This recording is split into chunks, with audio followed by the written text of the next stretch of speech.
మీరు ఇప్పుడు మనకి ఏపీలో 2 మంత్స్‌లో ఎలక్షన్స్ అయితే రాబోతున్నాయి. నెక్స్ట్ సీఎం ఎవరైతే బాగుంటుందని మీరు అనుకుంటున్నారు? మనకు చంద్రబాబు నాయుడు అయితే బాగుంటుంది.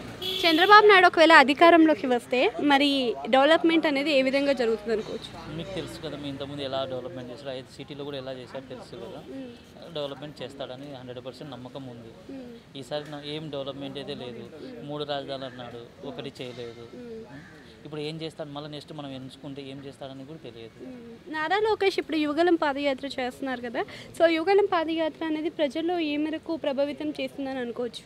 ప్రజల్లో చాలా మందికి మేలు అని తెలుసు. మేము యువగలం వల్ల, పాదయాత్ర వల్ల కూడా లోకేష్ మారినాడు తెలుసు, అందరికీ దగ్గర అవుతున్నాడు. ఎలా ఏంటి ప్రజలలో కష్టాలు ఏంటి తెలుసుకున్నాడు, బాగుంటుందని అనుకుంటున్నాను. అంటే పవన్ కళ్యాణ్ ఇప్పుడు పొత్తులో వస్తున్నారు కదా, మరి పవన్ కళ్యాణ్కి ఏదైనా పదవి ఇచ్చే అవకాశం ఉందనుకోవచ్చా? ఉంటుంది మేడం. ఇస్తే ఏ పదవి ఇస్తారు? చెప్పలేదు మేడం, వాళ్ళు పదవి తెలియదు కదా మనకు. మినిస్టర్, ముఖ్యమంత్రి, మినిస్టర్ అలా ఇవ్వచ్చు.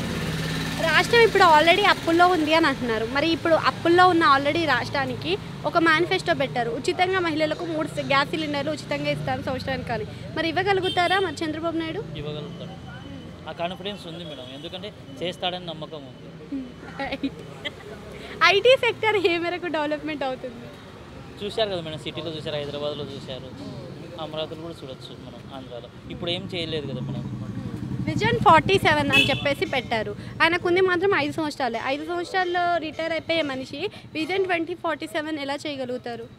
విజన్ 47 వాళ్ళ కొడుకున్నాడు కదా, జూనియర్ ఎన్టీఆర్ రావచ్చు, పవన్ కళ్యాణ్ ఉన్నాడు. అతను రిటైర్మెంట్ అయినా వాళ్ళ వారసత్వం ఉంది కదా, చేయొచ్చని నమ్మకం. Thank you.